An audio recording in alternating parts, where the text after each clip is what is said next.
As a lot of you who are toy collectors out there know, both Mattel and Hasbro have started releasing larger figures that aren't necessarily tied into a Build-A-Figure. You know, like this giant Juggernaut here versus the old Juggernaut here.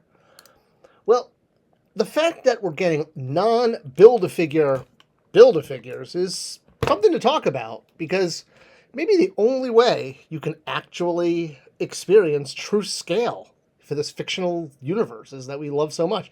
What am I talking about? Well, let's jump in today on Spectra Creative.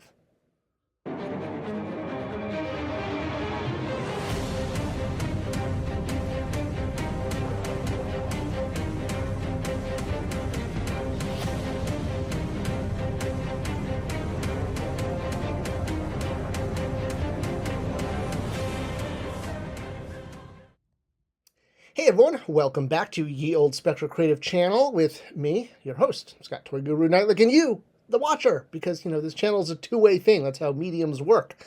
And I thank you for being the watcher, because without the audience, there's no channel. And thank you for sharing your time to be here with us today. Ooh, I got something heavy here. Well, literally heavy. This giant brick that Hasbro seems to think is an action figure, but is actually a brick. You think you could build houses out of this. I debated for a long time whether or not I was going to invest in the new Gamerverse Juggernaut. I already had a great Juggernaut figure. Mine is from the Colossus 2-pack. But I think it still works like a Build-A-Figure because it's based on the Build-A-Figure from, well, the Juggernaut Build-A-Figure wave. It was like the first X-Men wave, or the second. Was it the first one before Warlock? It was an early one once Hasbro was allowed to start doing X-Men characters at retail again. So we got a Juggernaut, and then we got a new Juggernaut, and then a new Juggernaut. And like I said, I felt I wasn't going to get the new one. And I started really thinking about scale, and I started doing all these Googling, and I'm like, okay, well, how tall is the Juggernaut compared to, like, say, the Blob, or the Hulk, or, other characters like that? And, I mean, to say there's inconsistency out there is just scraping the surface. I mean, this 1990 card calls him 6'10". I mean, no, that's, how is this, if a standard figure, who's standard, here we go, here's Scott Summers, he's pretty standard, right? If Scott is supposed to be 6 feet, or ish, close to it, yeah, the Juggernaut is not 6 feet. And the comparison of character to character is exactly what I'm getting to. Because one of the really unique things you can do with action figures is you can actually have true scale. Now, you can also have untrue scale, shall we call it, and that's one of the problems. For years, action figure lines put the big guys and the small guys in the same line. So like the Toy Biz Marvel line is a perfect example, right? Characters like Blob or Juggernaut or Strong Guy, they all shipped as basic figures. Fast forward to Marvel Legends, and these same characters ship as deluxe figures. But you don't have to go as far back as Toy Biz. I mean, you could just go back to Hasbro's Marvel Universe line, the 4-inch line. And again, you've got Hulk and Apocalypse and Juggernaut. Juggernaut keeps picking on him. Blastar. There's lots of the big figures were sold as basic figures in that line. Yet when we get to Marvel Legends, the big figures are Build-A-Figures. Mostly because they have that actually baked into the line. That component, if you will. So, and bear with me, I'm getting somewhere, I promise here. So the question is, okay, well, why are bigger figures not available in other lines? Why is Marvel Legends one of the only ones that is producing figures to scale and accurately, even all the way up to Galactus, right? I mean, Galactus is something like 35, 36 inches, and that's how many feet he is. So, inch per foot is really what we're talking about for a 6-inch line, right? 6-foot action figure is a 6-foot tall person.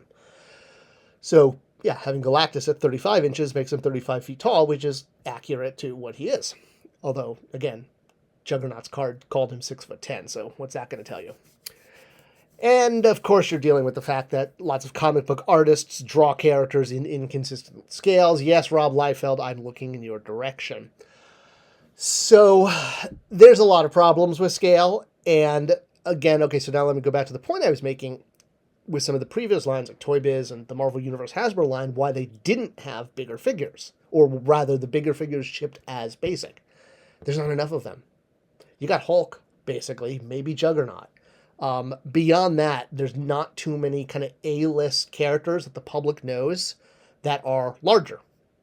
So when there's no mechanic baked into the line, the solution is just to make the figures a little bit smaller and make them part of a basic figure line. I mean, heck, even the Kenner Hasbro retro line had Hulk as a basic figure. But, you know, in Marvel Legends, he's anything but. All right.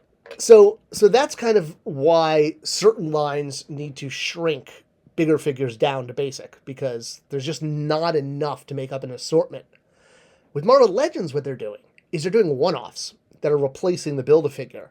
And a big part of that is because of online retail. Brick and mortar stores, retail, have planograms that are structured and require very specific sizes for all the packaging. Which means if you have a one-off item, like, I don't know, say, a giant Juggernaut that weighs 2 pounds. I mean, this thing is heavy. Why did I hit it against my head? It's not going to fit on the planogram. And because of online retail and alt channels and the rise of things like Entertainment Earth, Big Bad Toy Store, Amazon, GameStop, which is considered alt channel, that has flexible shelf space, right? GameStop doesn't have a planogram the way Target or Walmart does. So it's because of these online alt channels or collector channels, fan channels, sometimes they call them publicly. They're called alt channel in the industry, you know, behind closed doors. Because of the flexible planogram or flexible retail space of online stores, because they have no retail space, they can carry these one-off figures that wouldn't work otherwise at retail. Previously, Marvel Legends included larger figures as the Build-A-Figure component. But as that expense and their efforts to keep figures under $30, which is getting very, very odd now, that they keep raising price, but they're not making the quality match. Okay, that's another video. So that's a bit. So it's basically because of the rise of the alt channel and the collector channel that we're now getting these really cool one-offs, is what I'd call them. Characters like Odin or Surfer. The bad guy from Thor, Ragnarok, Sulfur. Who else? Drax and Moondragon, right? Another great example, you know, or the Champion of the Universe and Star Fox, this year's version of that. You know, they do that, the anniversary packs, like price points. You'll see that a lot. It's called anniversarying.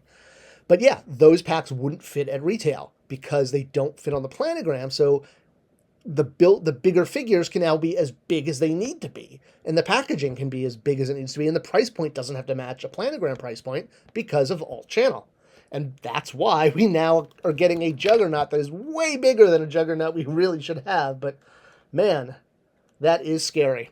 So you know, I still can't tell if he's supposed to be bigger than Hulk or not. I think he is. You know, the previous one was the same size, you know, so they can go one-on-one. Now the new one's bigger.